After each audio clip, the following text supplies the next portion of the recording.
কপাল পুরিও না রে ভাই, হিংসা নাই, দ্বন্দ্ব নাই, গালি নেই। তুমি বুকের উপরে হাত বেঁধে নামাজ পড়ো, খোদার কসম আমি তোমাকে হিংসাও করি না, দূরেও ভাবি না, ঝগড়াও নাই। তুমি আলহামদুর উপরে জোরে আমিন বলে মসজিদ গরম করো, আমার আফসোস নেই। তোমার কবরে তুমি যাবে, আমার কবরে আমি যাব। তুমি বুকের উপরে হাত বাঁধো, না হয় মাথায় বেঁধে খাড়ায় থাকো, তাতে আমার কি?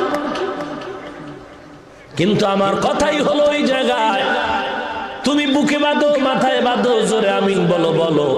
কিন্তু আমার দেশের 40 বছরে যারা নাভির নিচে হাত বেঁধে নামাজ পড়েছি, আমরা যারা আসতে বলে আমিন বলে আসছি, বলো আমাদের এই সাধারণ মানুষগুলোর ঘরে কেন আগুন লাগাইলা?